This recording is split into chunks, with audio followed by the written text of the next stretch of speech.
आप देख रहे हैं न्यूज ब्रॉडकास्ट।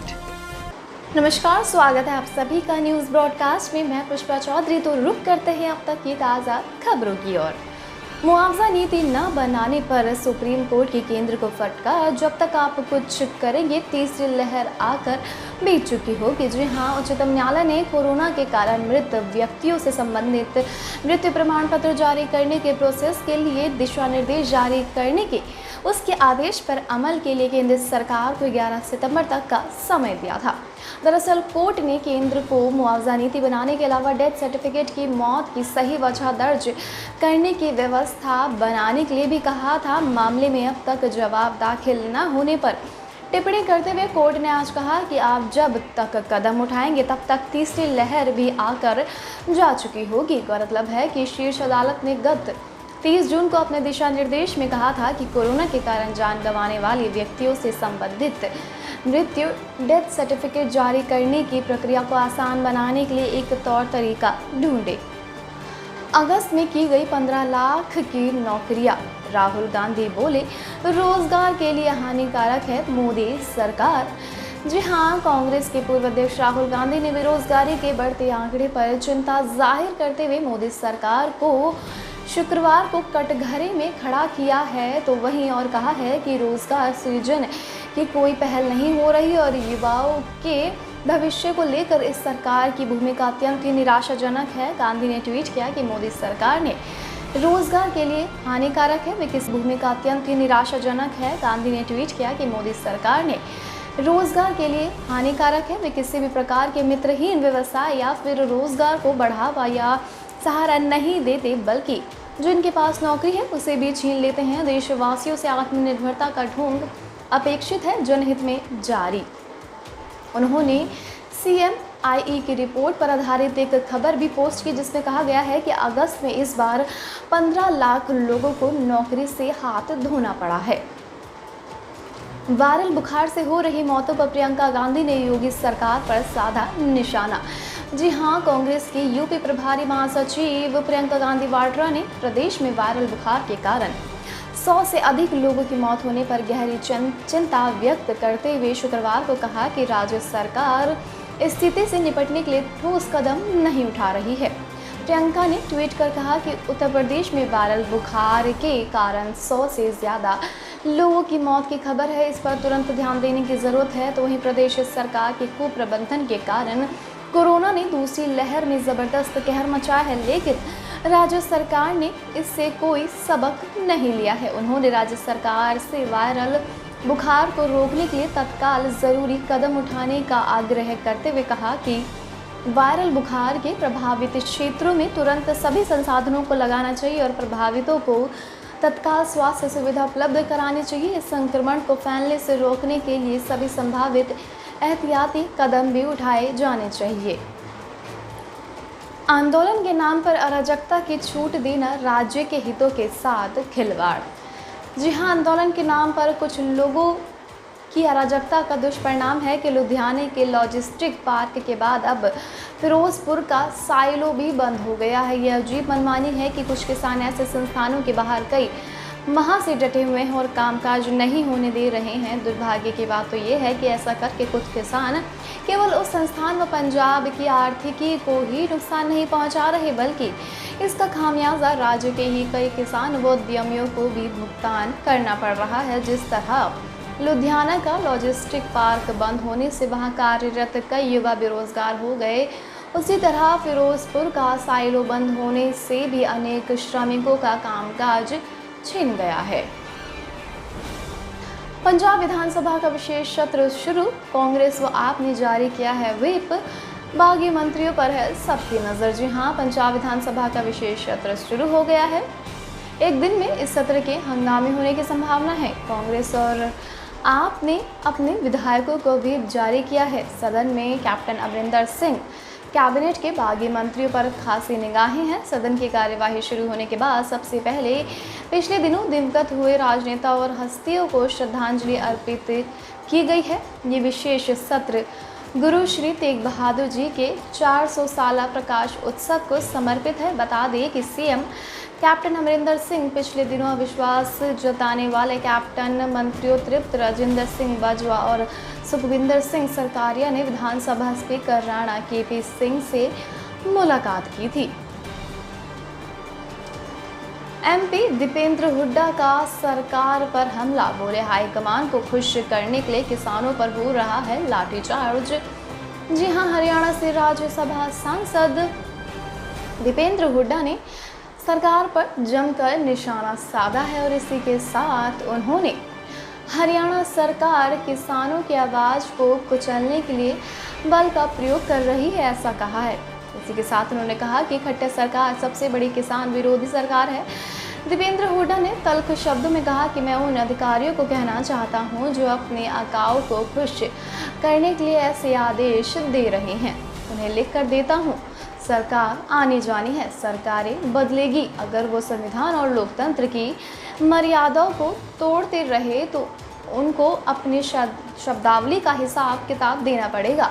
बता दें कि दीपेंद्र सिंह हुड्डा सिरसा में कांग्रेस नेता होशियारी लाल शर्मा के निधन पर उनके निवास पर शोक प्रकट करने के लिए पहुंचे थे।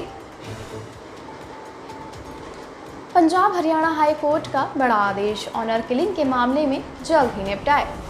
जी हां, पंजाब हरियाणा हाई कोर्ट ने ऑनर किलिंग में किसी भी केस की जांच 3 महीने में पूरी करने और ट्रायल 6 महीने में पूरी करने के लिए कहा है। हाई कोर्ट ने ऐसे मामलों की जांच के लिए 1 माह में कमेटी बनाने का भी आदेश दिया है। ऑनर किलिंग के मामलों का निपटारा जल्द करने के लिए कड़ा आदेश दिया है। इस आदेश के मुताबिक हरियाणा, पंजाब, चंडीगढ़ के पुलिस महानिदेशकों को सुनिश्चित करना होगा कि किसी भी केस की जांच 3 महीने से ज़्यादा लंबी ना खींचे। इसी तरह सभी सेशन जज को ट्रायल का निपटारा 6 माह के लिए ही करने को कहा गया है। भक्तों के लिए बड़ी खुशखबरी, 11 सितंबर से भक्त कर सकेंगे महाकाल की भस्म आरती के दर्शन। जी हां, बाबा महाकाल के भक्तों के लिए गुरुवार को एक बड़ी खुशखबरी आई है। बाबा के भक्त जल्द ही भस्म आरती में प्रवेश कर सकेंगे। अगले सप्ताह 11 सितंबर शनिवार से नए नियमों के साथ बाबा के भक्त भस्म आरती में शामिल हो सकेंगे। इससे पहले से ही बुकिंग करवानी होगी। बुकिंग के लिए 7 सितंबर से 1 महीने के लिए भस्म आरती की बुकिंग की लिंक खोली जाएगी। हालांकि कोरोना संक्रमण को देखते हुए दरअसल 50% लोगों को ही प्रवेश मिलेगा, तो वहीं प्रोटोकॉल से दर्शन करने वालों को 100 रुपयों की रसीदें भी कटवानी होगी। बाबा महाकाल की शाही सवारी में परिवर्तित मार्ग से ही निकलेगी। इसके साथ ही भस्म आरती के पहले श्रद्धालुओं को हरिओम जल चढ़ाने पर भी प्रतिबंध रहेगा। यूपी चुनाव से पहले युवाओं को लुभाने की कोशिश में लगी योगी सरकार जल्द ही दे सकती है 1 लाख सरकारी नौकरियां। जी हां, यूपी विधानसभा चुनाव को चंद महीने ही बचे हैं कि योगी सरकार फिर से बड़ा दांव खेलने की कोशिश में है। सरकार अगले 2 से 3 महीने के अंदर 1 लाख सरकारी नौकरियों में भर्ती का विज्ञापन निकाल सकती है। वहीं 2022 के चुनाव से पहले युवाओं के लिए योगी सरकार की तरफ से इसे बड़ा कदम बताया जा रहा है। बता दें कि पुलिस और शिक्षा विभाग में सबसे ज़्यादा नौकरी निकलने की उम्मीद है, तो वहीं पुलिस विभाग में 25,000 तो शिक्षा विभाग में भारी संख्या में भर्ती की जा सकती है। इतना ही नहीं, स्वास्थ्य विभाग में भी संविदा स्तर पर सभी जिला अस्पताल में भर्ती निकल सकती है। एक अनुमान के मुताबिक अकेले पुलिस विभाग में लगभग 1 लाख पद खाली है, जिसमें सरकार प्रथम चरण के दौरान 25,000 सिपाहियों को भर्ती कर सकती है। हरियाणा की बेटी मुस्कान का दुबई में डंका, एशियन बॉक्सिंग चैंपियनशिप में जीता सिल्वर मेडल। जी हां, मिनी क्यूबा कहे जाने वाले हरियाणा के जिला भिवानी की बेटी मुस्कान ने दुबई में हुए एशियन चैंपियनशिप में सिल्वर मेडल जीतकर देश का गौरव बढ़ाया है। विजेता बॉक्सर बेटी का भिवानी पहुंचने का भव्य स्वागत किया गया। मुस्कान और उनके कोच ने कहा कि अब अगला टारगेट साल 2024 और 2028 में होने वाले ओलंपिक में गोल्ड मेडल लाना है। मुस्कान ने 17 से 30 अगस्त तक दुबई में आयोजित एशियन बॉक्सिंग चैंपियनशिप के 46 किलोग्राम हथ वर्ग की प्रतियोगिता में सिल्वर मेडल जीतकर देश का नाम रोशन किया है। तो वहीं मुस्कान की इस जीत के साथ भिवानी पहुंचने पर खेल प्रेमियों, परिजनों व स्थानीय लोगों ने उन्हें सलाखों पर बैठाया। पंजाब के भटिंडा में महिला 3 वर्षीय बच्ची और पति HIV पॉजिटिव आने का राष्ट्रीय मानवाधिकार आयोग ने लिया संज्ञान। जी हां, ब्लड बैंक की लापरवाही से अस्पताल में दाखिल एक अनीमिया पीड़ित महिला को संक्रमित खून चढ़ाने से HIV पॉजिटिव होने के नए मामले में नया मोड़ आया है।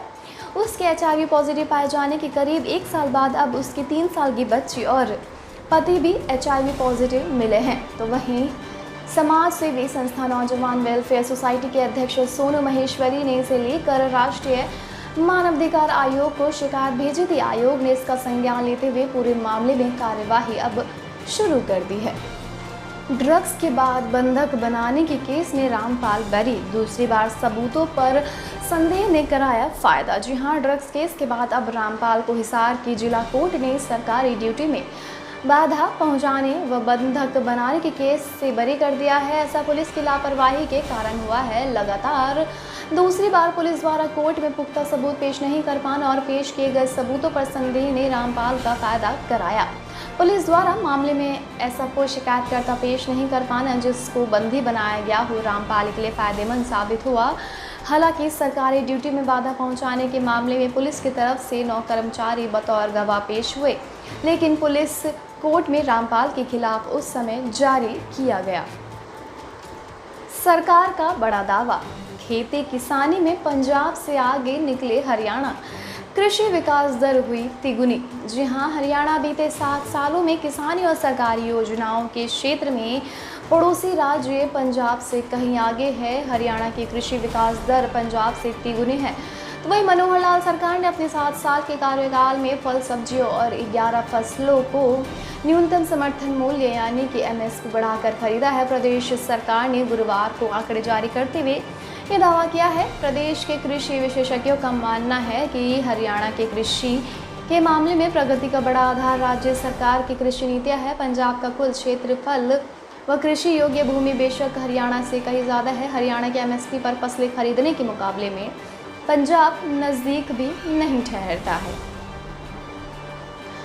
पंजाब विधानसभा विशेष सत्र में सीएम कैप्टन सिंह ने दिया सर्वदा भला का संदेश। जी हां, सिख गुरु श्री तेग बहादुर जी के 400 साला प्रकाश उत्सव को समर्पित पंजाब विधानसभा के विशेष सत्र में सीएम कैप्टन अमरिंदर सिंह ने सर्वद का भला का संदेश दिया। कैप्टन ने कहा कि भारत की अनूठी सांस्कृतिक परंपरा है। जब हम भारतीयता कहते हैं तो ये भारत का विचार है। हमारे प्राचीन ग्रंथों में वसुदेव कुटुंबकम यानी कि विश्व एक परिवार है, इसका विचार व्यक्त किया गया है। सिख धर्म में हमारे पास सर्वदा भला यानी कि संपूर्णता, मानव का कल्याण की अवधारणा है। सीएम ने कहा कि भारत कई सांस्कृतिक और धार्मिक विरासत को जोड़े हैं। यहाँ कई संस्कृति और धर्मों के लोग रहते हैं। ऐसा अनूठा गौरव हमारे देश को ही प्राप्त है। केंद्रीय खेल मंत्री अनुराग ठाकुर ने शास्त्री भवन में की पदक जीतने वाले 4 खिलाड़ियों से मुलाकात। जी हां, आपको बता दें कि अनुराग ठाकुर ने शास्त्री भवन में टोक्यो पैरालंपिक में पदक जीतने वाले 4 खिलाड़ियों से मुलाकात की। तो वहीं इस अवसर पर केंद्रीय खेल राज्य मंत्री निशित प्रामाणिक भी मौजूद थे। वहीं इससे पहले पीएम नरेंद्र मोदी और खेल मंत्री अनुराग ठाकुर ने टोक्यो पैरालंपिक में पुरुषों की ऊंची कूद स्पर्धा में रजत पदक जीतने पर प्रवीण कुमार को बधाई दी और कहा कि ये पदक उनके कठिन परिश्रम और समर्पण का ही परिणाम है। कुमार ने टोक्यो पैरालंपिक में एशिया रिकॉर्ड के साथ पुरुषों की ऊंची कूद T64 स्पर्धा में रजत पदक जीता। उन्होंने पैरालंपिक में पदार्पण करते हुए 2.7 मीटर की कूद से एशिया रिकॉर्ड के साथ दूसरा स्थान हासिल किया। अब तक के लिए बस इतना ही। देश दुनिया से जुड़ी लेटेस्ट अपडेट जानने के लिए हमारे चैनल को जल्द से जल्द सब्सक्राइब करें और इस वीडियो को लाइक